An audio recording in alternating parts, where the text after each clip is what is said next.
Permítame. Bueno, pero antes, yo no sé si en el Nuevo Testamento venga lo que es la clérima, ¿no? Lo que usan los sacerdotes.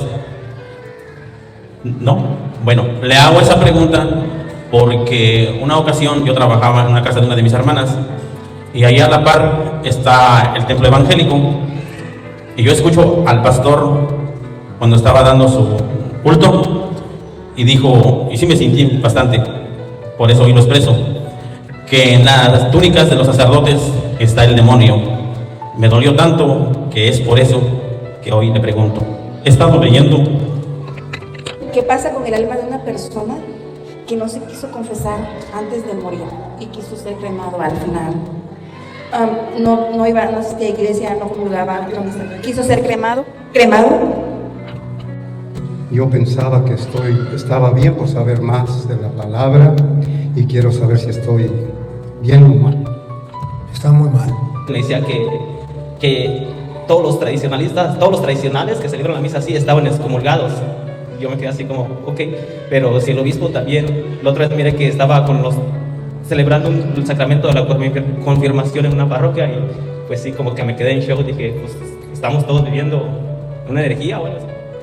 Mi pregunta es, ¿cómo puedo yo animarles a ellos a que ellos puedan entender las Sagradas Escrituras? Impresionante video en esta dinámica de preguntas y respuestas. Un pastor dice que la túnica de los sacerdotes es satánica o es del diablo. Escuchen bien esta apreciación que hace este hombre, que escuchó a un pastor decir que la túnica de los sacerdotes era satánica. Impresionante todo lo que han hecho. Vean la respuesta del sacerdote Luis Toro a estas acusaciones, o a esto que los pastores, o un pastor, estaban diciendo de la túnica como tal de los sacerdotes. Veamos el vídeo. ¿Está presente y quiere preguntar? ¿Alguien? ¿De hermanos separados? ¿Ninguno? Bueno, si algún católico que quiera preguntar, por este lado izquierdo puede venir a hacer preguntas, recordándole que esa pregunta que usted tiene puede ser la interrogante que tiene otras personas, y si usted hace la pregunta, puede iluminarle la mente y el corazón a esa persona a la luz de la palabra. No se quede con la pregunta, hagan la fila aquí. Venga, acérquese acá. Buenas noches, padre. Buenas noches a todos. Sí, mi nombre es Conrado López Pérez, originario de Chiapas, del Estado de México. Tengo dos preguntas, padre. Bueno, yo conocí a mi esposa hace 10 años, nos juntamos, pero ella no era católica y ahora ya es católica. Ella era adventista y gracias a Dios, yo la invité a la iglesia, pero yo vi en ella que ella tenía una sed. Entonces, en cuanto yo ya le vi a la iglesia católica, ella no dejó de existir domingo tras domingo. Entonces, y ahora ya es católica. Hace 1 año y medio nos casamos y ella está muy enamorada de la Santa Iglesia Católica. Pero ella tiene varios hermanos y hermanas que aún todavía son, bueno, se dicen que son adventistas, pero no van a la iglesia. Y mi suegra también. Es mi gran anhelo que ellos algún día entiendan lo que es nuestra Santa Iglesia Católica, de que en verdad está Jesús presente en la Eucaristía. Mi pregunta es, ¿cómo puedo yo animarles a ellos a que ellos puedan entender las Sagradas Escrituras? Dos maneras. Una, orando por ellos todos los días. Y dos, predicándole aunque ellos no quieran. Aunque ellos les digan, ya cansón, dejen de fastidiar. Lo que dice Pablo. Predica la palabra a tiempo y a destiempo. Si pueden mandarle los videos que ellos lo vean, bien. No se canse de enviárselo. Si no lo ven, mala suerte. Pero el día en que usted los agarre, usted le predica. Para eso tiene que prepararse. Esa es la manera para usted hacer algo por ellos. De lo contrario, ellos nunca van a querer escuchar. Pero debe confiar en la palabra de Dios, que es una espada de doble filo que penetra hasta los tuétanos. Y es viva y eficaz. Gracias, padre. La segunda pregunta es que yo aquí en Alabama me dedico a cortar el pasto a los americanos, pero entonces he conocido varias personas mayores ya de 80, 90, entonces pero hay unos son católicos, pero ya no pueden asistir a la iglesia. Entonces, ¿podría yo ir a ayudarles a ellos, por ejemplo, a hacer el rosario o llevar una oración? ¿O qué puedo hacer por ellos? Sí puede hacerlo, y ese es el deber del cristiano. Debe ir a visitarlo, debe ir a rezar el rosario. También puede llevar la Biblia y compartir con ellos algo. Usted puede ver un video o el Evangelio del día, usted lo puede leer. Ahí tiene el padre Marco Calvi que comparte el Evangelio todos los días y puede compartirlo con ellos. Ese es el deber ser. Gracias, padre.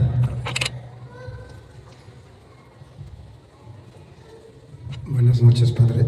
Mi nombre es Ricardo y yo he estado visitando dos iglesias, la iglesia católica y una iglesia de no denominación, según yo, para crecer en la palabra de Dios. Y ahora mi corazón se ha llenado de tribulación. Yo pensaba que estaba bien por saber más de la palabra y quiero saber si estoy bien o mal. Está muy mal.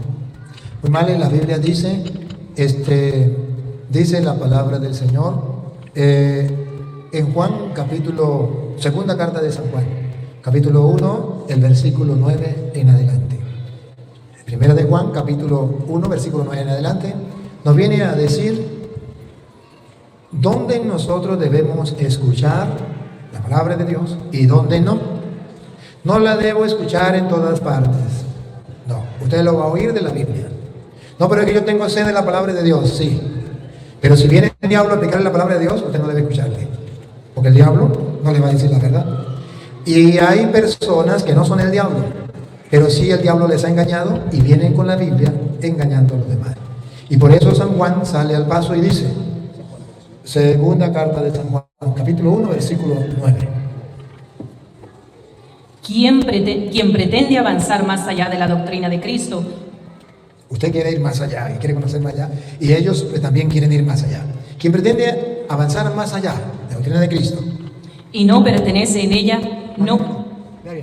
Quien pretende avanzar más allá de la doctrina de Cristo y no permanece en ella. Y no permanece en ella, en el caso suyo, se está yendo a otra iglesia que no tiene la misma doctrina de Cristo. Siga. No está unido a Dios. No está unido a Dios, aunque traiga la Biblia. Siga.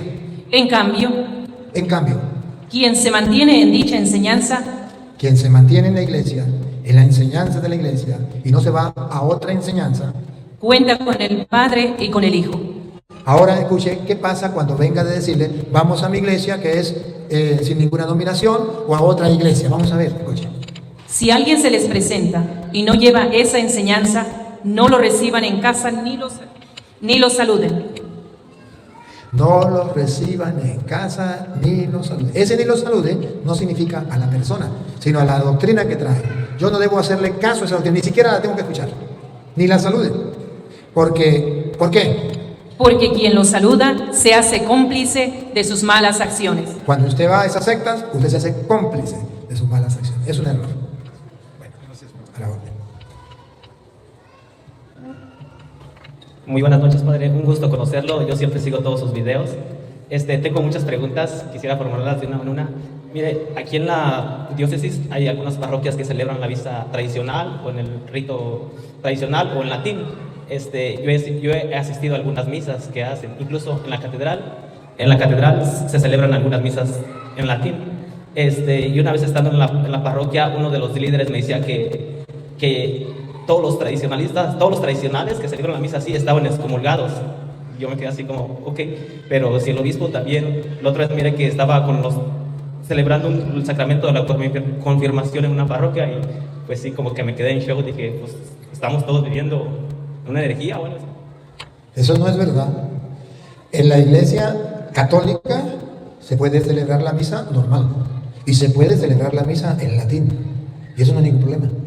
Lo que podría un problema es otra iglesia que no sea la iglesia católica, que se llame la iglesia tradicionalista y que no sea la iglesia católica y que vengan sacerdotes falsos de otra iglesia o gente que se diga sacerdote a celebrar la misa en latín. Eso sí está mal.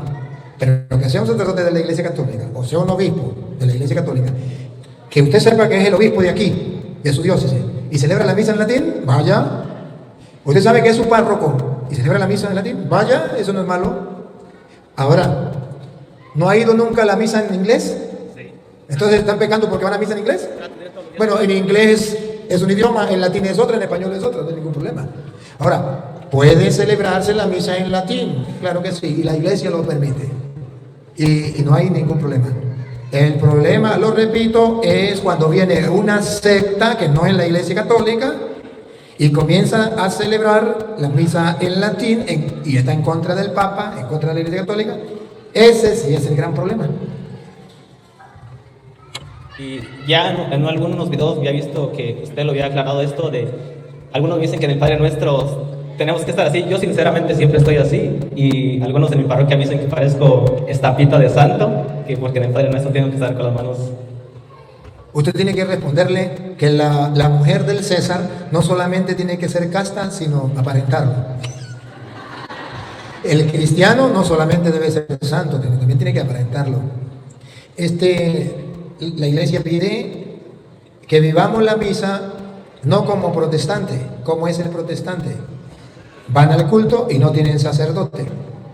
Una de las diferencias entre la iglesia católica y la iglesia protestante es que los protestantes no tienen sacerdotes.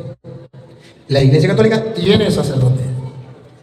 En las sectas no hay sacerdote. Ahora bien, el sacerdote es el que recibe las oraciones con las manos abiertas, las oraciones del pueblo, y representa al pueblo delante de Dios, como dice Hebreos capítulo 5, versículo 1 en adelante. El sacerdote representa al pueblo de Dios, Hebreos 5:1 en adelante. Y el sacerdote tiene las manos abiertas y el pueblo tiene las manos cerradas. Esa persona es ignorante, no sabe qué es esto. Esto no significa que hay sí un santurrón. Esto significa que mi corazón se dirige a Dios y que Dios viene a mi corazón. Y esto significa, soy sacerdote, recibo la oración del pueblo y se la elevo a Dios. Por eso el sacerdote siempre abre las manos y las cierra. El laico no tiene que estar orando así, porque para eso es el sacerdote que recibe las manos, que recibe la oración del pueblo y la eleva al Señor, y él tiene las manos abiertas.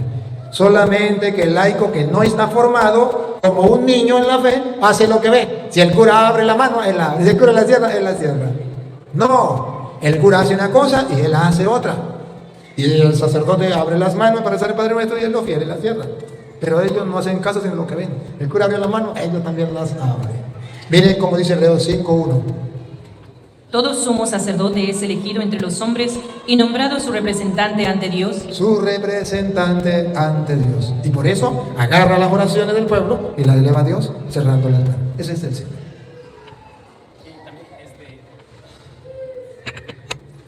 Para el lunes ya invité a un pastor supuestamente que va a venir, y pues quería que también le hiciera la invitación públicamente a la iglesia que donde va a estar el lunes usted, pues vendrá también. Y eso es todo, Padre. Muchas gracias. A la orden. Me alegra que lo hayan invitado. Los hermanos separados saben que están cordialmente invitados siempre que quieran venir para acá. Y con gusto se les da la oportunidad, siempre y cuando sea con amor y con respeto. Buenas noches, Padre. Cristian Chirena para servirle. Un gusto conocerle. Mi pregunta es, ¿qué pasa con el alma de una persona que no se quiso confesar antes de morir y quiso ser cremado al final? No asistía a iglesia, no comulgaba, quiso ser cremado. El cremarse no es malo. Lo que es malo es cremarse y repartir la ceniza entre la familia para que lo tengan unos allá, otros allá y otros allá. Jugar con la ceniza del difunto, eso es malo. Si usted lo crema y va a un lugar sagrado, no hay ningún problema. Se respeta la ceniza de esa persona. Ahora, ¿qué pasa con una persona que nunca se quiso confesar? Nada, lo que dice la Biblia. La Biblia dice, Juan 20:23, a quienes le perdonen los pecados le quedarán perdonados, los que se confiesen. A los que no se lo perdonen le quedarán sin perdonar. ¿Qué pasa con esa persona? Murió y sus pecados le quedaron sin perdonar. Murió en pecado. Escúcheme, Juan 20:23. A quienes les perdonen los pecados, les quedarán perdonados. ¿Esa persona no se confesó? A quienes se los retengan, les quedarán retenidos. Si no se confesó, sus pecados no le son perdonados. Así de sencillo dice la Biblia. Padre, la siguiente pregunta es, unas personas que bautizan a un menor, pero están sin casarse, ellos los bautizaron pretextando que habían tomado las clases prematrimoniales. Al final bautizaron al menor y ellos no se casaron. No se han casado, ya pasó mucho tiempo, muchos años. El que miente es pecado. Toda mentira es pecado. Y a las cosas de Dios, mentirle a Dios, pecado pagado. De Dios no se burla nadie. Eso no es correcto. Es un pecado. Padre, buenas noches. Mi nombre es Orlando Jiménez, del estado de Hidalgo. Primero que nada, yo quiero darle gracias a Dios y a la Santísima Virgen por enviarnos un verdadero profeta de la palabra. Y también quiero decirle que sin invitarlo, usted ya fue a predicar a Hidalgo. Ahorita le muestro. ¿Qué? Sin invitarlo. Ya fue a predicar. Que sin invitarme ya fui a predicar a Hidalgo. A ver. Hidalgo es Estado de México. Bueno, es Estado de la República Mexicana. Yo, mientras lo busca, yo estoy muy feliz de haber conocido México y saber que hay raíces profundas en los mexicanos, pero raíces bien profundas de la fe cristiana. Y esas raíces de los mexicanos, créanme que van a transformar el mundo, especialmente a Estados Unidos, porque la fe de Estados Unidos se va a extender por los mexicanos.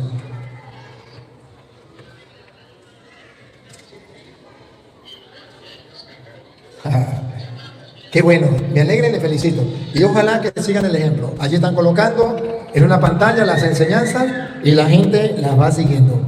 Eso debería hacerse en todas las comunidades de aquellos que quieran. Yo recuerdo a un misionero que lo admiro, un misionero del campo. ¿Sabe qué hacía? Se tiraba al hombro un televisor en ese campo. Agarraba un parlante y agarraba las enseñanzas, caminaba bastante hasta llegar a la comunidad, ponía el televisor, invitaba a la gente y vamos a estudiar la Biblia. Creo que eran los martes o no sé qué día era que él enseñaba. Y así fue formando a la comunidad, donde no llegaban sacerdotes, pero él lo iba haciendo. Qué bonito es que haya gente que utilice nuevos métodos para evangelizar. Y se puede hacer en la parroquia. Ahí hay muchos videos que ustedes pueden estudiar en las comunidades. Lo que falta es gente que tenga la iniciativa y que tenga la valentía de luchar contra corriente y de ir sembrando la semilla de Dios en medio del pueblo. Gracias por ser. También me gustaría que le contestara a una de mis hermanas que es protestante. Yo fui a visitarla y ofendió a mi crucifijo. Pero aquí tengo a Gálatas 3, versículo 1. Me gustaría que usted se los leyera y no nada más para ella, para todos. A ver qué dice. Bueno, vamos a leer Gálatas 3, 1. Gálatas insensatos. ¿Cómo dice la suya? Búsquela a ver cómo dice la suya. Porque hay una que a mí me gusta cómo dice. ¿Es esa? A ver, lea esta, ¿cómo dice esa? Lea esta, a ver cómo dice aquí. Ahí, ¿cómo dice? Gálatas insensatos. De aquí de esta. A mí me gusta esta traducción. Creo que es esta. Más clara. Gálatas estúpidos. ¿Qué? Esa más criolla. Más criolla. ¿Otra vez? Gálatas estúpidos. Y escuchen lo que viene. ¿Por qué les dice estúpidos? ¿Cómo se han dejado hipnotizar? ¿Cómo se han dejado engañar por los protestantes, lavar el cerebro, hipnotizar? ¿No les presenté a Cristo Jesús crucificado No le presenté a Cristo Jesús crucificado. como si lo estuvieran viendo? Es una imagen de Cristo crucificado. Aquí tenemos la imagen. Gálatas estúpidos. ¿Quién los engañó? ¿Quién les lavó el cerebro? Y el mismo Pablo en Efesios, ¿qué? A ver, Gálatas mismo. Creo que es Gálatas 6:14. Si no es Gálatas, pues buscamos otro. Pero 6:14, si mal no recuerdo. ¿No tiene 6 o si tiene 6? 6:14. En cuanto a mí, Gálatas estúpidos. ¿No les mostré a Cristo crucificado? En cuanto a mí, no quiero sentirme orgulloso más ¿no quieres sentirme orgulloso más? que de la cruz de Cristo Jesús, ¿Será que los protestantes pueden decir como Pablo, me siento orgulloso de la cruz de Cristo Jesús? Nunca podrán decirlo. Solo los cristianos que creemos en la Biblia podemos decir, me siento orgulloso de la cruz de Cristo. Y dice el protestante, ignorante. Ignorante no es un insulto. Ignorante es que no conoce, que no tiene conocimiento en un tema. Y todos somos ignorantes en algo. Y los protestantes son ignorantes de las Sagradas Escrituras sobre la cruz. Y dice, es que cuando usted se hace la cruz, está llamando a la muerte. El católico debe reírse al protestante. Y cuando ustedes vean con un protestante, háganse la cruz, pero en voz alta. Que lo escuchen a grito partido. En el nombre del Padre y del Hijo y del Espíritu Santo. Para que más nunca vuelvan a decir mentiras. Cuando usted se hace la cruz, está llamando a la muerte. La muerte no es el Padre, el Hijo y el Espíritu Santo. Es de Dios. Miren la ignorancia. Están llamando a la muerte. ¿Sabe cómo sería llamar la muerte? Venga muerte que te estoy llamando. Ignorante. Cuando nos hacemos la cruz decimos, venga oh Padre, Hijo y Espíritu Santo y protégeme. No estoy llamando a la muerte, pero la ignorancia es atrevida. Otra pregunta. Tengo otra pregunta. Permítame. Bueno, pero antes, yo no sé si en el Nuevo Testamento venga lo que es la clérima, ¿no? Lo que usan los sacerdotes. ¿No? Bueno, le hago esa pregunta porque una ocasión yo trabajaba en una casa de una de mis hermanas y ahí a la par está el templo evangélico y yo escucho al pastor cuando estaba dando su culto y dijo, y sí me sentí bastante, por eso hoy lo expreso, que en las túnicas de los sacerdotes está el demonio. Me dolió tanto que es por eso que hoy le pregunto. He estado leyendo. Usted me habló del clérima, no de las túnicas. Es otra cosa.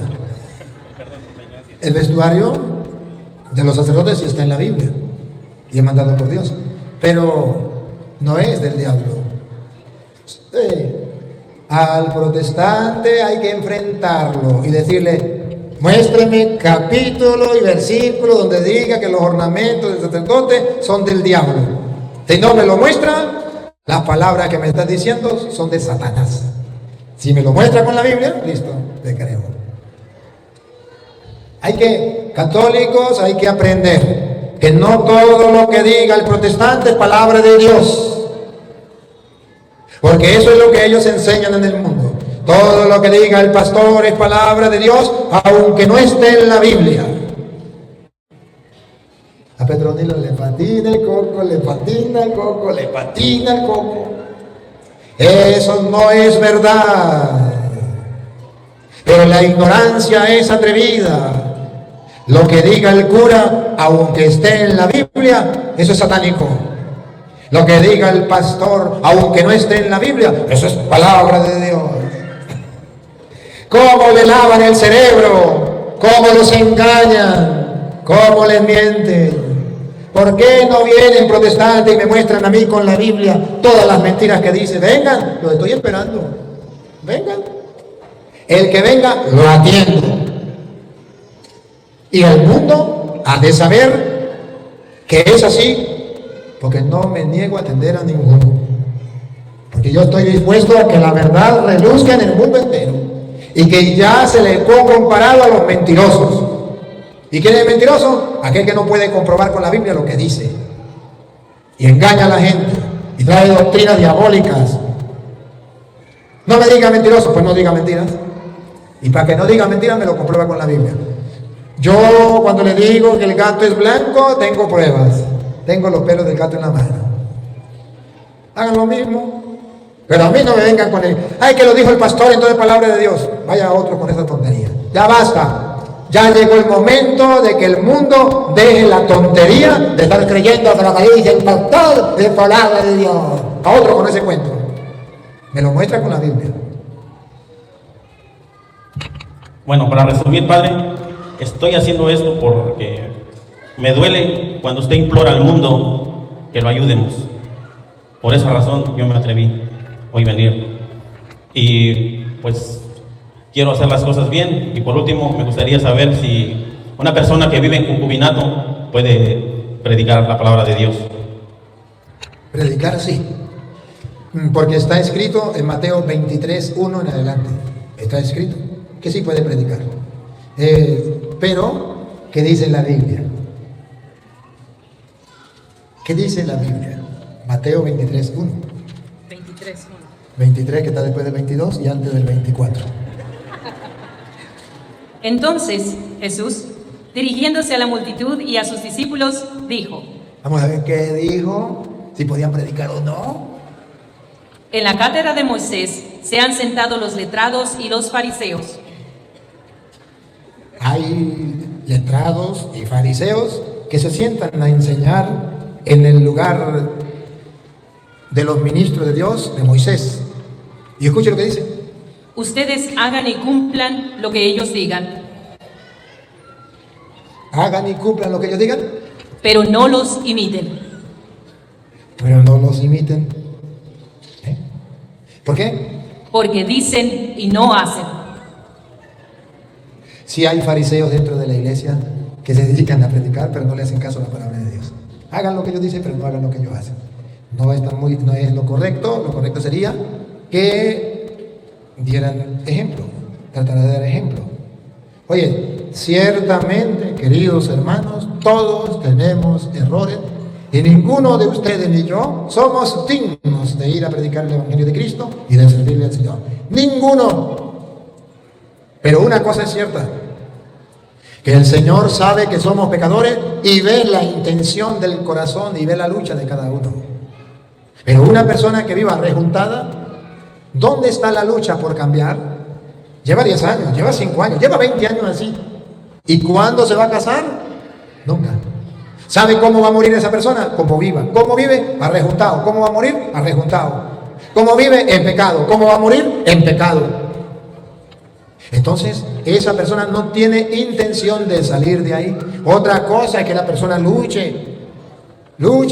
Hay novios que están luchando. A lo mejor cayeron, se confesaron y están luchando para no caer más. Están luchando.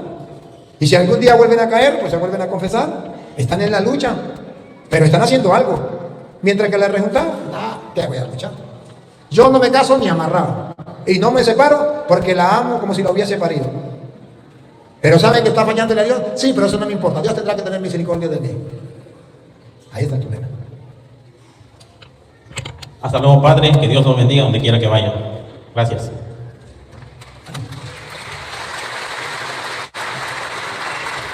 Buenas noches, Padre. Mi nombre es Lady y soy de Nicaragua. La pregunta que le quiero hacer es como una curiosidad, porque en el Evangelio de Lucas 4:6, que habla de la tentación de Jesús cuando lo tentó, y habla de que Satanás le dijo de que si lo adoraba le iba a entregar todos los pueblos y las riquezas del mundo. Y dice ahí también que le fueron entregadas a él. Entonces quiero saber si es una mentira de Satanás o quién se las entregó. La verdad es que las riquezas de este mundo las ha agarrado Satanás para apartar a la gente de Dios. Y esta tentación está mostrando que el diablo ve el ansia de la riqueza del ser humano y le dice: adórame y yo te doy todas las riquezas, todos los placeres, todos los gustos, gusticos y gustazos y todas las cosas del mundo para que usted me adore. Esto, en otras palabras, significa que la persona que ama las riquezas se aparta de Dios y llega a adorar al diablo. Los bienes nos apartan de Dios, y por eso Jesús dice: nadie puede servir a dos señores. O sirve a Dios o sirve al dinero. Es un peligro, es la tentación más grande que hay. Querer tener y tener. Sí, es una verdad. Cuando el diablo dice que eso le pertenece, es verdad, porque usted ve que la gente que quiere dinero se aparta de Dios y busca al diablo. Y los que hacen pacto con el diablo, económicamente les va muy bien. La mayoría de cantantes de música rock, de no sé qué, de todas esas cosas, hacen pacto con el diablo. Y económicamente les va muy bien, pero pierden su alma. Por eso Jesús dice de que les sirve ganar el mundo entero si pierde su alma.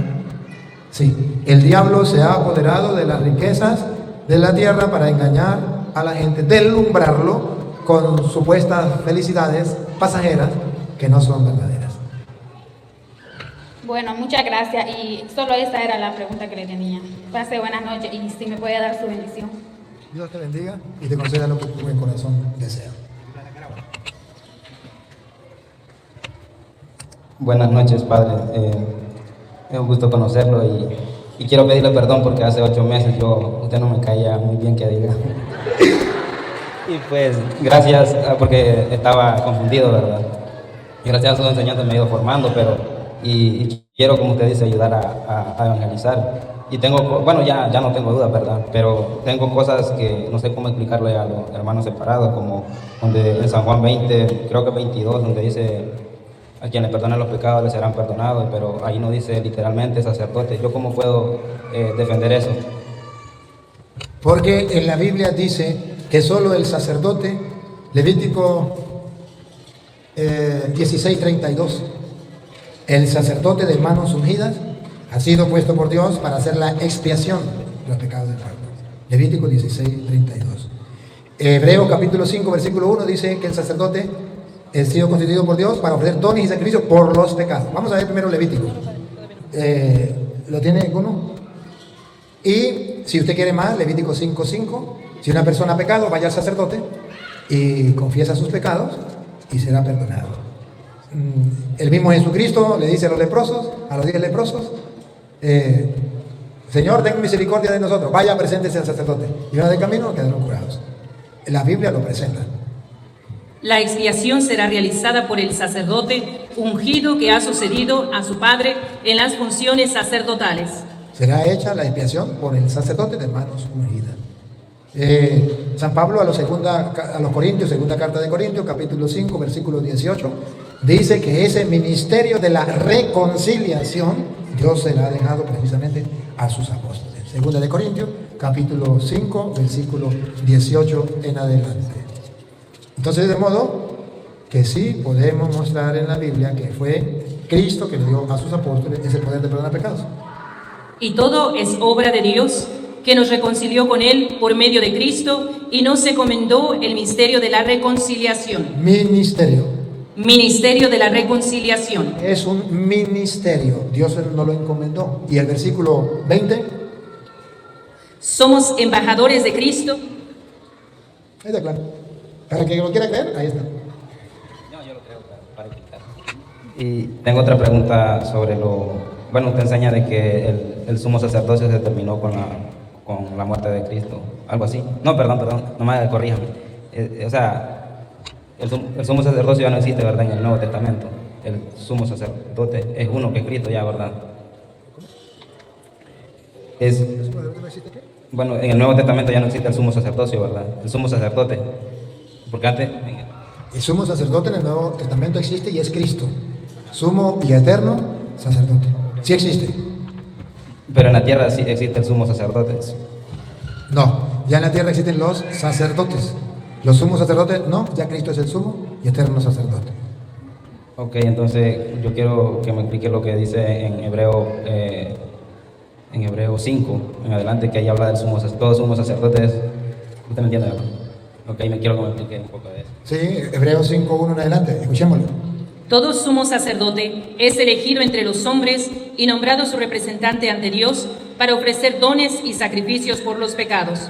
Puede ser indulgente con ignorantes y extraviados, porque también él está sujeto a la debilidad humana. Ajá, entonces usted quiere decir, ahí ¿cuál sería la pregunta? Ahí habla del sumo sacerdote. ¿Cuál sería la pregunta? O sea, que ahí dice que de todo sumo sacerdote es tomado de entre los hombres. Pero, bueno, no sé, me parece que te enseña de que en la tierra ya no hay sumo sacerdote, ¿verdad? En la tierra ya no hay sumo sacerdote, ya está el sacerdote. Ahora, ¿qué pasa con el sumo sacerdote? ¿Qué es el sacerdote? No, perdón, ¿qué es el sumo sacerdote? Un sacerdote, pero que tiene una función de entrar una vez al año al templo, al lugar santísimo. Hebreos capítulo 9, versículo 6.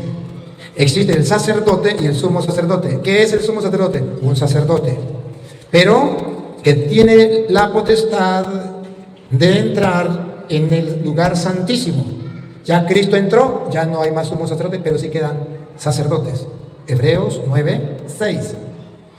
Una vez instalado todo, los sacerdotes entran continuamente. Los sacerdotes, no los sumos sacerdotes. Los sacerdotes entran continuamente, todos los días, En el primer recinto para oficiar allí. en el primer recinto entran los sacerdotes. Ese primer recinto simboliza ya en el Nuevo Testamento la tierra, lo que es la tierra. El otro recinto, el lugar santísimo, simboliza el cielo donde está Cristo. Toma cuidado. En el segundo entra solo el sumo sacerdote una vez al año. Entonces los sacerdotes estaba figurado en la primera parte del lugar santo que representa la tierra. Ahí están los sacerdotes todos los días. Pero el sumo sacerdote que entraba una vez al año es Cristo. Y ya Él es el sumo y eterno sacerdote, de modo que los sumos y eternos sacerdotes no existen, solamente Cristo. Pero sí existen los sacerdotes. El sumo y eterno sacerdote es el que recibía el culto que hacían los sacerdotes y Él lo dirigía a Dios. Los sacerdotes lo hacían todos los días. El sumo sacerdote resumía una vez al año todo el culto de todos los sacerdotes de todos los días de todo el año y lo ofrecía una vez a Dios. Cristo es el sumo y eterno sacerdote, recibe las oraciones de todos los sacerdotes de todo el mundo, de todos los tiempos, y lo presenta a Dios en el Santísimo, que es el cielo. Me gustaría que, nos enseñe a cuánto tiempo es recomendable orar o a qué horas y eso. La hora depende de que usted tenga tiempo. La hora, pero el tiempo lo dice Jesús, Mateo capítulo 26, versículo 40 en adelante. Jesucristo nos dice qué tiempo debemos orar. Mateo 26, 40 en adelante. ¿Cuánto tiempo? Dice Jesús, lo mínimo que tenemos que orar. Y ya si lo dice Jesús, cualquier persona puede decir todo lo contrario y se le respeta. Volvió a donde estaban los discípulos. Los encontró dormidos y dijo a Pedro: ¿será posible que no han sido capaces de estar despiertos una hora conmigo? ¿Cómo es posible que un cristiano pase todo el día y que no pueda ni siquiera una hora de estar con Cristo? ¿Cómo se entiende ese cristiano? Entonces la Biblia dice que mínimo una hora. Y es en serio. De modo que el cristiano que no le está dedicando mínimo una hora a Cristo no es un verdadero y auténtico discípulo de Cristo. Y no puede vencer la tentación. Por eso sigue. Estén atentos y oren para no caer en la tentación. Ahí está claro. Mínimo una hora. Muchas gracias y fue un gusto estar aquí. Gracias. Quiero su bendición también. Que Dios de los cielos, a quien sirvo como sacerdote, te bendiga, te conceda dicha, salud y bienestar, en nombre del Padre, del Hijo y del Espíritu Santo. Amén. Y bueno, yo sé que hay personas que no le caigo bien, aquí este hermano es el ejemplo, pero como Dios después le va mostrando que le duele es porque le meto el dedo en la llaga. Y lo bueno es que hay un ejemplo aquí en este hermano, de que esas personas que hoy me odian, mañana pueden recapacitar. Por eso yo no le tengo rabia a los que me odian. Por eso si ellos me maldicen, yo los bendigo. Por eso si ellos me insultan, pregúnteme si me importa. No es culpa de ellos. Ellos verán cómo se le arreglan con Dios. Padre, buenas noches. Y me da gusto verlo conocido aquí en persona. Mi pregunta es si los niños que no han hecho su primera comunión pueden ser monaguillos. Y si también las personas que no están casadas o no están en gracia con Dios pueden también servir en la iglesia. Los niños para ser monaguillos deben recibir formación. Aunque no hayan hecho la primera comunión, deben recibir formación para ser monaguillo. Lo que no es correcto es montar a un niño allí a que sea monaguillo y no decirle las cosas, no enseñarlo. Eso no es correcto. Preferiblemente que haya hecho la primera comunión para que sepa lo que hace. Pero si no lo ha hecho, no hay problema. Ahora, las personas que no están viviendo como casados, sí pueden servir en la iglesia, pero no como ministros extraordinarios, no como lectores, no. Pueden servir en la iglesia recibiendo a la gente en la puerta, buenos días, bienvenido, eso es un servicio. Se les agradece apagar el celular a todas las personas, eso es un servicio. Barrer la iglesia es un servicio. Arreglar las bancas es un servicio. Lavarle las sotanas al cura es un servicio. Lavar los baños de la iglesia es un servicio. O sea, depende de lo que entienda por servicio. Pero realmente en el servicio de la lectura de la palabra, en el servicio del ministerio de ser ministro extraordinario, llevar la comunión a los enfermos, no debería ser. Eso se le deja a aquellos que están tratando de vivir el evangelio más de cerca. Si por ejemplo es una catequista o da clases para matrimonial, ¿cómo puedes decirle, y si el sacerdote lo sabe? Sí es un problema. Sí es un problema y por eso no avanzamos, niña. Por eso usted ve cómo está estancada la iglesia. Por esos errores. Se estanca. ¿Quién se va a animar? Alguien decía que no solamente... ¿Cómo es? Que las palabras mueven y los ejemplos arrastran. Sí. Y ciertamente que en la iglesia los curas conformistas no le importa que la gente crezca o no crezca. Ay, con tal que haya bastante gente, eso es lo que importa. Con tal que haya bastante gente. Y ese no es el pensar de Jesús. El pensar de Jesús es distinto. El pensar de Jesús es que, aunque sea poco, pero que busquen la salvación. Que debemos estar claros. O fríos o calientes. Los tibios, los vómitos de mi boca. Y para eso está el sacerdote, para hacerle ver a la gente que está en un error y ayudarle a corregir. Y es una manera de motivar a la gente a actuar en el bien. Pero si nosotros dejamos a la gente que se quede dormido en el pecado, está mal. Muchas gracias, Padre. ¿Me puede dar la bendición? Que Dios de los cielos te bendiga y te bendiga a toda su familia. Buenas noches, Padre. Tengo dos preguntas y la primera es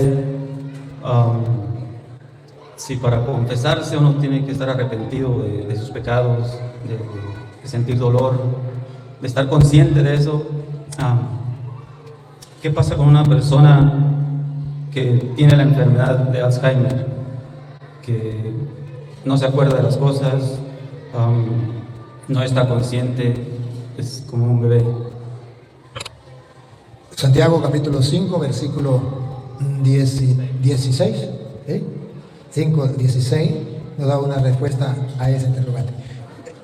Solamente con ellos, no se levante más, usted es la última, ¿escuchó? Usted es la última. Después de usted más nadie. Ajá. Santiago 5:16 nos dice que hay una alternativa para esa persona. Confiesen unos a otros. Del 13 en adelante, 13. Si alguno de ustedes sufre, que ore. Si está contento, que cante alabanzas. Si uno de ustedes cae enfermo, ahí está la pregunta suya. Cae enfermo, no dice qué enfermedad, pero cae enfermo. Que llame a los ancianos de la comunidad para que recen por él y lo unjan con aceite, invocando el nombre del Señor. La oración hecha con fe, la oración del presbítero de la iglesia hecha por fe, sanará al enfermo y el Señor lo hará levantarse. Y si ha cometido pecados, se le perdonarán. Se le perdonarán los pecados. Porque esa persona, si cuando se enfermó, tenía rectitud y costumbre de confesarse, Dios le perdona. La segunda pregunta es si podemos comunicarnos con los que han partido de este mundo y cómo saber si estamos comunicándonos con su espíritu. Depende. Nosotros a través de la oración podemos comunicarnos con Dios y podemos dirigirnos a alguien que haya muerto. Pero si se refiere a comunicarnos con las almas del purgatorio para que me cuiden la casa y vamos a comunicarme con Petronilo para que me diga qué va a pasar en el futuro, es decir, los espiritistas es un pecado mortal. Sí podemos nosotros orar y a través de la oración podemos entrar en contacto con el más allá, con Dios, y podemos pedirle a Dios y a los santos que rueguen por nosotros. Por ejemplo, como mis padres ya fallecieron, yo a veces me pongo a recordarlos y como que entro en una comunicación con ellos, pero no sé si esté bien. No, eso sí está bien. Eso sí está bien que usted le hable a ellos de una manera de mantener la conciencia de que ellos están vivos. Y ciertamente ellos le escuchan. Ciertamente que le escuchan y ruegan a Dios por nosotros. Gracias, Padre, que Dios lo bendiga. Buenas noches, Padre Eduardo Luis Toro. Se me hizo conocerlo después de seguirlo 3 años. Nada más quería decirle si usted podría aclararle, más que todo al pueblo mexicano, ¿verdad?, que se ha metido dentro de la iglesia las falsas doctrinas como la de prender una vela a la Santa Muerte. Me gustaría que se los explicara, Padre, con toda la sabiduría que usted tiene. Sí, ciertamente la Biblia nos muestra que eso es un gran error. En 1 Corintios capítulo 15, versículo 25, nos viene a hablar que la muerte no es correcto, no es amiga del ser humano o del cristiano, que eso mal llamada Santa Muerte es enemiga de Dios. Porque Él tiene que reinar hasta poner a todos sus enemigos bajo sus pies. Enemigos. Vamos a ver, ¿cuál es uno de los enemigos de Dios? El último enemigo que será destruido es la muerte. Si usted está con Dios, no puede estar con los enemigos de Dios. El último enemigo destruido será la muerte. Y la Biblia es clara, la muerte es enemigo de Dios. Y tenemos que nosotros ser conscientes de esa realidad. A ver si es Apocalipsis 20, a ver si es el versículo 10. Ojalá sea el 10, si no es el 10 y el 13, si no, lo quedo al viento. A ver, Apocalipsis 20, 10, por ahí debe estar. ¿Qué dice el 10? El diablo que los había engañado fue arrojado al pozo de fuego y azufre, con la fiera y el falso profeta. Allí serán atormentados día y noche por los siglos de los siglos. Vi un trono grande y blanco. Está leyendo el 10, el 13. El mar devolvió sus muertos. Muerte y abismo devolvieron sus muertos, y cada uno fue juzgado según sus obras. Muerte y abismo fueron arrojados al pozo de fuego. Muerte, miren la muerte. Otra vez. Muerte y abismo fueron arrojados al pozo de fuego. La muerte, la enemiga de Dios, fue arrojado al lago de fuego. O sea, en castellano, ¿qué es la muerte? Satanás, poder de la muerte. Y nosotros, los cristianos, tenemos que decidir, ¿con Dios o contra Dios? Los que están en contra de Dios, enemigos de Dios. Y el último enemigo, la muerte. Será destruida, será mandada al lago de fuego. Y todos aquellos que la siguieron, y todos aquellos que en ella creyeron, que le pidieron, que la adoraron como si fuera Dios. La segunda pregunta, Padre, me gustaría que explicara el cuarto misterio que se reza en el rosario de los gloriosos. La ascensión, la ascensión de la Virgen. Asunción, sí, perdón, la asunción de la Virgen María a los cielos. La homilía de anoche se llama la fiesta ayer de la Asunción, ahí está explicado. Sí, la homilía de anoche, usted puede en YouTube, está explicado con todos los capítulos y los versículos. Y la gente que lo quiera buscar, busca Padre Luis Toro, Asunción de la Virgen. Y ahí está explicado por qué fue asunta al cielo. Y en resumen, en Apocalipsis 12, 14, dice, y a la mujer se le dieron las 2 alas del águila grande para volar al lugar que Dios tenía preparado. Y ahí está la Asunción. Ok, Padre, gracias, y pues le pido al Señor noche a noche que le siga dando luz, fuerza y salud para que siga evangelizando, no solamente de cuerpo presente, sino a través de todas las redes sociales. Quiero agradecerles desde El Salvador.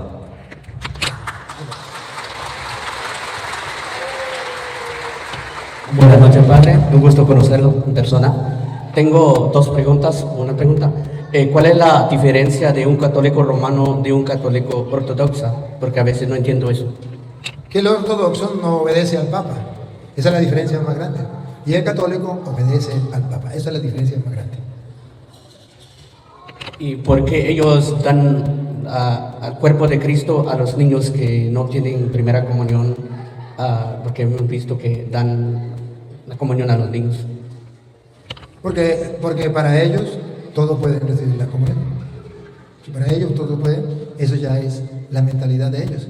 Pero nosotros seguimos el ejemplo de San Pablo, del 1 de Corintios, capítulo 11, versículo 27, que el que peca contra el pan y el vino, peca contra el cuerpo de Cristo.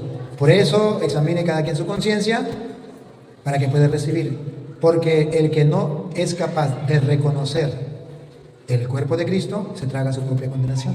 Por eso nosotros no le hacemos caso a los ortodoxos.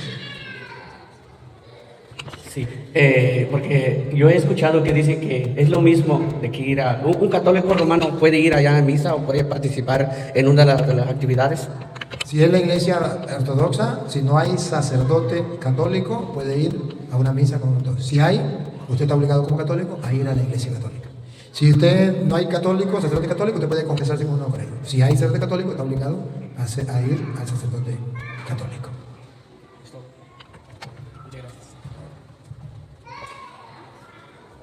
Buenas noches, tengo dos preguntas.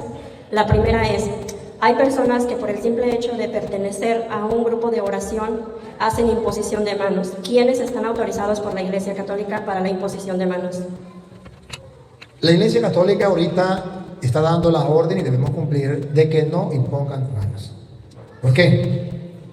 Porque cualquier persona para sentirse grande y que tiene el Espíritu Santo y que tiene a Dios agarrado por la chiva, impone manos sin saber el daño que se puede hacer.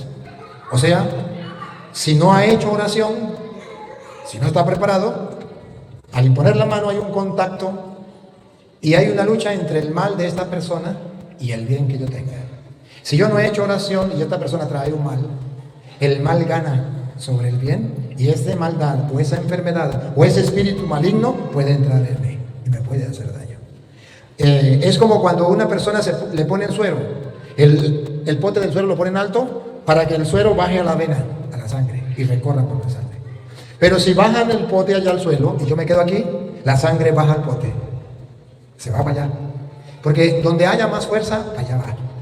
La iglesia sabe eso y le dice a los hermanos, no impongan las manos. ¿Por qué? Porque los protestantes trajeron una modalidad, algo moderno. Cada quien imponga las manos. Imponen manos y saber lo que está haciendo. Y ponga usted la lupa. Las personas que dentro de la iglesia imponen manos, usted verá que les patina el coco, son personas desequilibradas. Y se van enfermando. Y pongan la lupa, véanlo. Se van enfermando, se vuelven nerviosas, porque las enfermedades de aquellos que están imponiendo mano recaen sobre ellos, esos malos espíritus recaen sobre ellos y se van ellos, incluso a muchos se les va patinando el coco. Por eso la iglesia, no por maldad, es que hay personas que piensan que la iglesia lo hace por maldad, no por maldad, por cuidar. Usted le dice al niño que no le meta el dedo en la llama, por cuidar de que no se queme. Pero el niño desobediente le mete el dedo en la llama, se quema. Así es con la imposición de las manos. ¿Quién debería imponer las manos? En primer lugar, los presbíteros, los obispos podrían imponer las manos, los diáconos podrían imponer las manos. O por un enfermo, un laico podría imponer las manos. Si esa persona lograra ser una persona de oración, de ayuno y constantemente, esa persona podría hacerlo. Pero ¿cómo nos aseguramos que esas personas están haciendo oración y están haciendo ayuno? ¿Cómo nos aseguramos que esa persona está preparada para imponer las manos? No cualquiera puede imponer las manos. Por eso la iglesia dice, mejor que no impongan manos nadie. Solamente dejémoselo a los presbíteros. La siguiente pregunta dice así. Padre, en mi parroquia hay feligreses que me han comentado que no es bueno recibir el cuerpo y la sangre de Cristo de un ministro extraordinario de la comunión, porque ellos tienen las manos impuras, que solamente del padre o del diácono. ¿Esto es cierto? Eso es falso. El sacerdote tiene las manos consagradas para consagrar la hostia. Consagra. Tiene las manos consagradas para consagrar. Para eso lo ungieron. Para perdonar, para eso lo ungieron. El diácono está consagrado para servir en el altar, para prestar su ministerio en el altar. Pero no está consagrado para consagrar y para confesar. El ministro extraordinario no está consagrado para consagrar. Está autorizado se le da un ministerio, ministro extraordinario, para repartir la hostia ya consagrada, de modo que las manos consagradas no necesita tener la mano consagrada ya está consagrado allí. Y él solamente es un instrumento, una patena, para que esta hostia ya consagrada llegue a la otra persona. Pero es que esa persona no es digna. Ni el cura ni el papa es digno de tener a Cristo en su mano. Nadie es digno. Unas veces somos más dignos, otras veces menos indignos. Ahora, lo que sí pide la iglesia es que la persona, ministro extraordinario, sepa a quién lleva, sepa cómo portarse con él, sepa cómo adorarlo y no profanarlo. Eso sí. Y por eso el sacerdote y el obispo no puede consagrar ministro extraordinario a cualquier persona. Debe primero dársele una formación y debe saber que esa persona tiene conciencia para que no profane el cuerpo de Cristo. Pero si la iglesia autoriza, esa persona puede hacerlo y se llama ministro extraordinario. Y esto significa que el cura no lo puede poner a ese ministro a reemplazarlo a él ni hacerlo todo el tiempo, solamente en momentos extraordinarios. Por ejemplo, en la misa dominical que viene muchísima gente y el padre solo, extraordinariamente lo puede hacer. Pero en la otra misa donde no hay mucha gente, poquita gente, el sacerdote lo puede hacer. Él es el ordinario, los otros son extraordinarios. El problema es nombrar los ordinarios. Entonces el cura se siente que reparte la comunión a los laicos. Eso es un error, porque el ordinario es el cura, los otros son extraordinarios. Y recuerde, los laicos deben obedecer a lo que enseña la iglesia. Si un laico no pudiese dar la comunión, los obispos, los sacerdotes y el papa estuvieran en contra. Pero si lo permiten, es porque se puede. Muchas gracias, padre. Creo que ya lo último. Buenas noches. Buenas noches. Padre, mi pregunta es, aunque ya la habían hecho, pero yo quisiera más directa que me contestaran. Cuando una pareja que está sin casar puede bautizar. ¿Puede bautizar significa ser padrino? ¿Me quiere decir usted eso? Puede, pero no debe. No debe. ¿Qué es el padrino? El padrino es alguien que se busca para que apadrine. O sea, usted no se da cuenta que a veces busca a alguien, le molesta a usted y usted no es capaz de pelear con esa persona, busca a alguien que lo apadrine. Anda apadrinada. O sea, a alguien que tiene cómo defenderla. Si no tiene cómo defenderle, ¿cómo le va a apadrinar? Usted va a un negocio y le piden un fiador a alguien que lo apadrine. Y si usted no tiene cómo va a apadrinar, usted va a apadrinar un niño. ¿Usted está viviendo los sacramentos? No. ¿Cómo lo va a apadrinar? Vete para allá y yo bautizo al niño sin padrino. ¿Para qué lo bautizo? ¿Por qué los padrinos? Porque resulta que papá y mamá puede ser que estén viviendo en concubinato, rejuntados. ¿Cómo le cambiamos el papá y la mamá al niño? No podemos. El niño no tiene la culpa, vamos a bautizarlo. Pero vamos a buscar a alguien que sí tenga ejemplo. Vamos a buscar padrinos. Y vienen los padrinos y tampoco tienen ejemplo. Bauticémoslo con puro papá y mamá. Pero es un error, porque para apadrinar debe tener cómo apadrinar a esa persona. Y en este caso sería el ejemplo.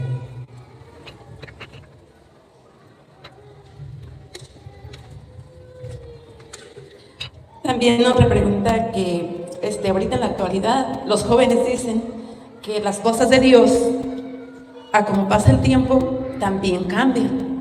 Entonces yo les he dicho a algunos jóvenes que las cosas de Dios, pasen tiempos, pasen años, siglos, siempre va a ser lo mismo.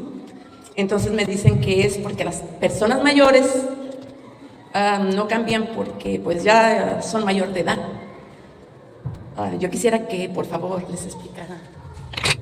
Los mandatos de Dios, la doctrina de Dios no cambia. Y pasará el tiempo y nunca cambiará. El Señor nos ha dejado eso. Puede ser que cambien las personas y que las personas quieran cambiar la doctrina de Cristo, pero eso no se cambia.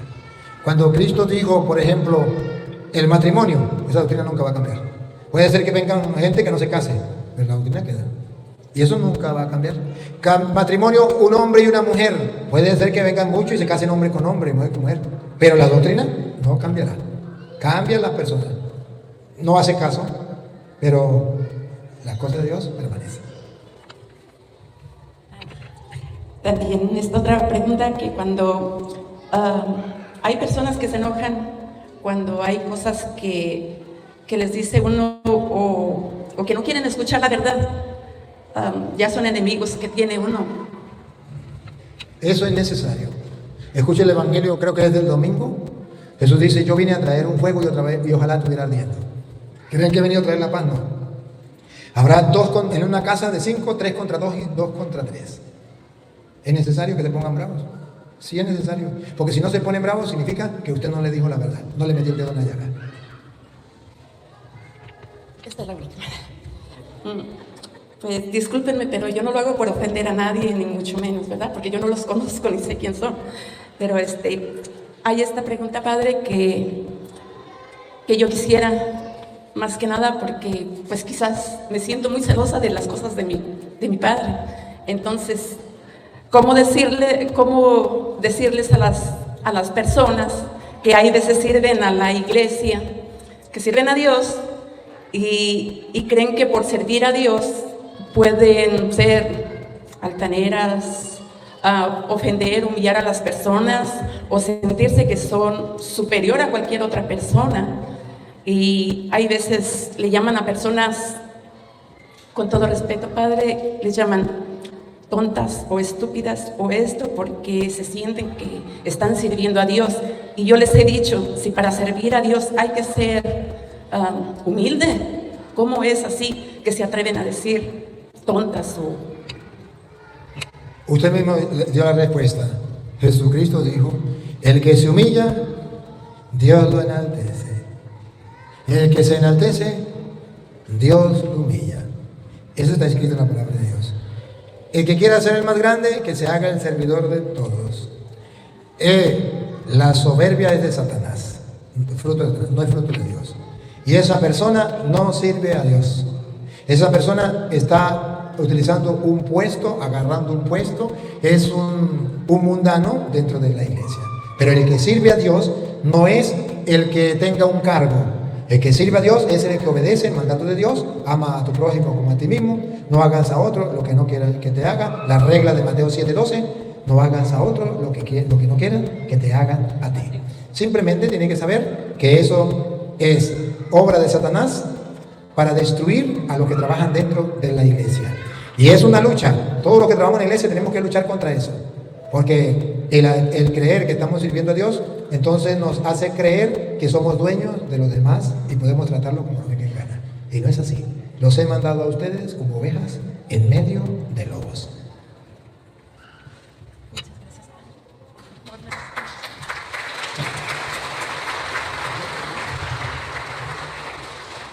Padre, buenas noches. Nosotros venimos de lejos para verlo. Es una bendición de Dios. Pero mi pregunta es, hace un tiempo atrás yo miré un video. En el video usted nos estaba explicando y me quedé bien confundida. Dijo usted de que usted no le podía dar la bendición a su obispo o darle la bendición a alguien más o bendecirlo. Dijo algo de los hermanos protestantes, que a veces ellos se sienten superior a un sacerdote. Entonces, cuando ellos le dicen como que Dios lo bendiga, y usted dijo, entonces yo prefiero recibir la bendición y no que ellos me la... No digo pues que prefería eso, pero un ejemplo. Pero yo me quedé un poco confundida. Nosotros como católicos sí le podemos decir a usted que Dios lo bendiga, porque es algo que yo siempre he hecho. Y ese día que yo escuché ese video me quedé confundida. Esa es doctrina protestante. Decirle a todo y al sacerdote, Dios le bendiga al sacerdote. ¿Por qué es doctrina protestante? Porque el sacerdote ha sido ungido y consagrado para bendecir al pueblo. Como el protestante no cree en el sacerdocio, entonces dice, yo no voy a dejar que el cura me bendiga. Antes de que él me bendiga, yo lo bendigo a él. Eso es doctrina protestante. La doctrina católica es que nosotros podemos bendecir. Los laicos pueden bendecir. ¿Acaso el hijo no le pide la bendición a la mamá y no lo bendice? Claro que sí. Y entre ustedes mismos dicen, Dios te bendiga, hermano. Claro que sí. Pero la doctrina católica dice, el sacerdote ha sido consagrado para bendecir. ¿Usted quiere recibir la bendición de Dios por el sacerdote? ¿Cómo la recibe? ¿Diciendo Dios te bendiga o decirle bendición Padre? ¿Cómo recibe la bendición? Cuando usted dice bendición Padre. Cuando usted dice Dios te bendiga Padre, usted protestantemente está rechazando la bendición del sacerdote. Ahora, si usted me dice a mí Dios te bendiga Padre, yo no pierdo esa bendición, yo la recibo. Solamente digo, no sabe lo que se perdió. No sabe lo que se perdió. Tenía un tesoro, tenía un regalo para darle y no lo quiso. No hay ningún problema. Y ciertamente la Biblia dice, a ver si es Hebreos capítulo 7, versículo, vamos a leerlo desde el 4 en adelante, a ver. Tiene que ser como en el 6 quizás. Vamos a ver si es el 6. En cambio, Melquisedec, que no era descendiente de Leví, cobra diezmos a Abraham y bendice al titular de la promesa. Y escuche lo que viene. Nadie duda que el menor es bendecido por el mayor. Otra vez. Nadie duda que el menor es bendecido por el mayor. Otra vez. Nadie duda que el menor es bendecido por el mayor. Entonces el protestante bendice al cura, porque él es más que el cura. Dios te bendiga, cura. Dios te bendiga. Y nadie duda que el menor es bendecido por el mayor. ¿Quién es mayor? El protestante, porque bendice al cura. Nadie lo duda. Y la doctrina protestante le dice a los católicos, bendigan al cura, porque ustedes son más que el cura. Dios te bendiga, cura. Amén. Es la soberbia de creerse más que los demás. Pero el sacerdote ha sido ungido y consagrado y nadie lo duda. Ahí está. Mira. Abraham, nuestro padre en la fe, muy santo, no bendijo al sacerdote. El sacerdote bendijo a Abraham, muy santo, pero el sacerdote lo bendijo. Usted puede ser más santa que yo, pero usted no es sacerdote. Y usted debe recibir la bendición del sacerdote. Abraham era muy santo, muy de fe. Pero ¿quién bendijo a quién? El sacerdote. Dios lo consagró para bendecir. Lo repito. Yo no me molesto que ustedes me digan, Padre, Dios te bendiga. Y ustedes, si quieren, hagan la prueba. Usted me dice, Dios te bendiga, y yo le digo, amén. Pero no le doy la bendición. Me la guardo para otro. Y si usted me dice, bendición, Padre, y yo sé lo que le digo, Dios te bendiga. O sea, que el Dios de los cielos te dé todos los regalos espirituales. Que como sacerdote, Él me ha prometido que yo le dé al pueblo. Y si usted no lo quiere, pregúnteme si me importa. Pero sí debemos tener cuidado de no ser protestantes dentro de la iglesia. Cuando llegamos, usted me dio la bendición. ¿Se la puedo volver a pedir? ¿Es malo si se la puedo poder pedir? Muy buena su pregunta. ¿Usted cree que yo la bendije? Entonces, ¿qué viene a buscar de nuevo? Si viene a buscar de nuevo, significa que no cree que yo la bendije. No cree en la bendición.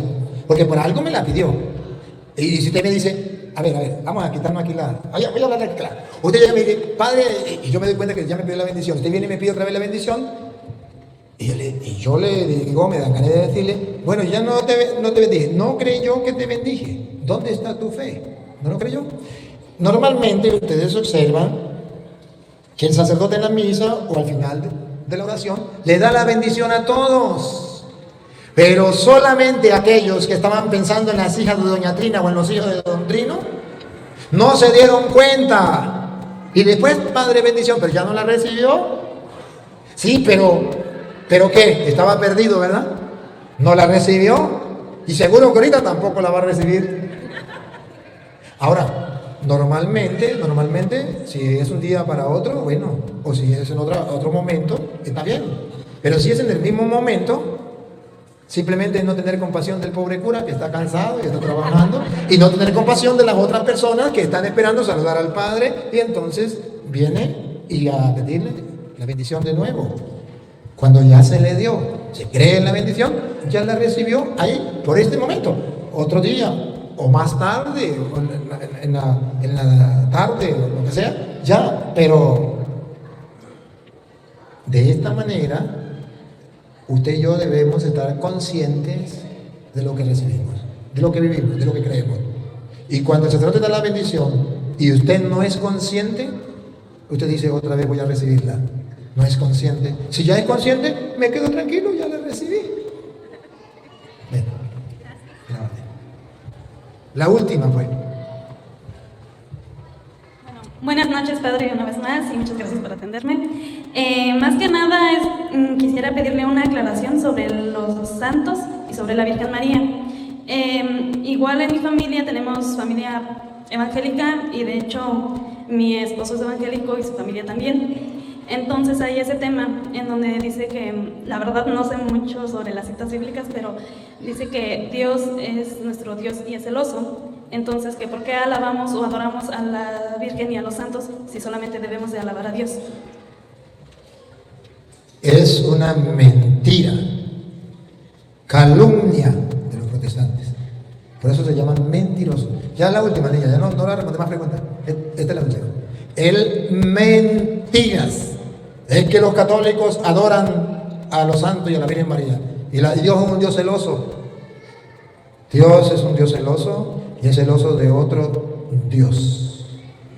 Y para nosotros María no es otro Dios. Los santos no son otros dioses. Y es verdad que la Biblia dice adorarás solamente al Señor tu Dios. Y los católicos adoramos únicamente a Dios. Pero es que la Biblia, ustedes alaban a María. Alabar sí podemos hacerlo. Alabarlo sí. Usted alaba a su mamá. Cuando usted dice, nadie hace una comida tan sabrosa como mi mamá. ¿Cómo se llama eso? Mi mujer, esa es la mejor mujer del mundo. ¿Cómo se llama eso? El ignorante no sabe qué es alabar. Pero la Biblia no prohíbe que yo alabe a una persona. Eso no lo prohíbe. No prohíbe que yo ame a una persona. No prohíbe. No prohíbe que yo le pida a una persona. No prohíbe. Prohíbe que yo crea que la Virgen es Dios, que un santo es Dios, que Petronilo es Dios, que Pánfilo es Dios, que una imagen es Dios, que una culebra es Dios, que el sol es Dios. Eso sí lo prohíbe la Biblia. Pero la ignorancia de los protestantes está en que no saben qué es adorar. Adorar es creer que una persona, la Virgen María, es Dios. Adorar es creer que una cosa, una silla, una mesa, es Dios. Una imagen, es Dios. Adorar es creer que una cosa, una persona o un animal, es Dios. Eso es adorar. Convencerme a mí mismo que eso es Dios.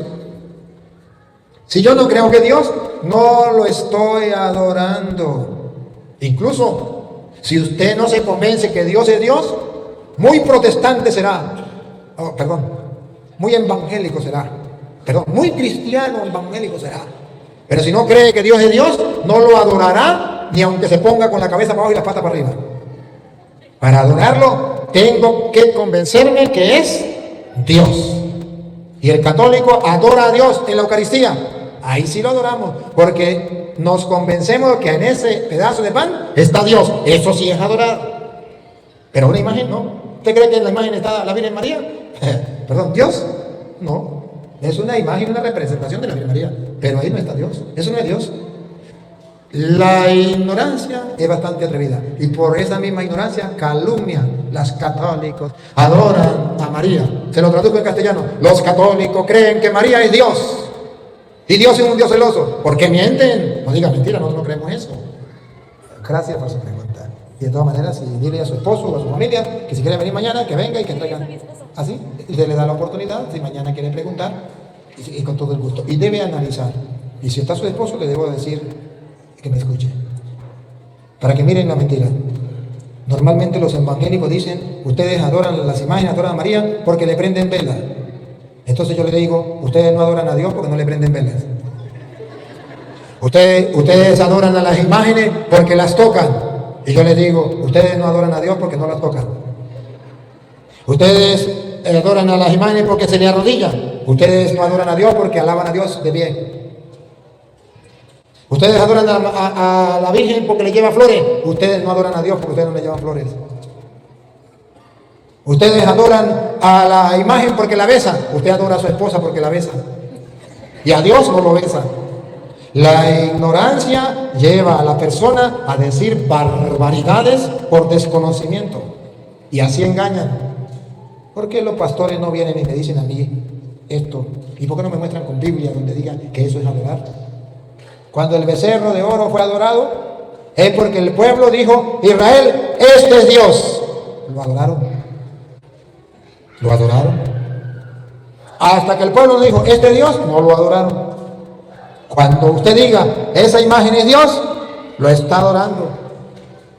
Cuando usted diga: la Virgen María es Dios, la está adorando. Mientras que no, no hay ningún problema. Gracias. Eso es todo. Su bendición, por favor. Que Dios de los cielos te bendiga y te conceda lo que su buen corazón desea. Vamos a darle gracias al Señor por esta bella oportunidad que nos ha dado de compartir su palabra. Papá Dios, gracias por estar con nosotros, por iluminarnos a través de tu palabra. Ayúdanos a amar la verdad y darla a conocer a los demás, porque tú quieres que todos los hombres se salven y lleguen al conocimiento de la verdad. Te pedimos por los hermanos separados para que algún día se preocupen por conocer la verdad y pongan y estudien la doctrina de la iglesia para saber qué es lo que enseña la iglesia basado en las Sagradas Escrituras. Padre, que no seamos sordos a tu voz y que los católicos podamos vivir la fe firme y la disfrutemos gustosamente. Y a ti, oh Dios, único Dios vivo y verdadero que existe desde siempre y desde para siempre, invisible pero todopoderoso, a ti sea la gloria, el honor, el poder, la adoración por los siglos de los siglos. Amén. Les voy a dar la bendición. ¿Para qué? Para que sepan que se la di, no se les olvide. Para ustedes y para todos, como misioneros de la misericordia, de parte del Papa Francisco, que nos envió por el mundo, a representarlo a él en cualquier lugar, llevando el mensaje de Dios, voy a impartir la bendición para ustedes y todos aquellos de buena voluntad.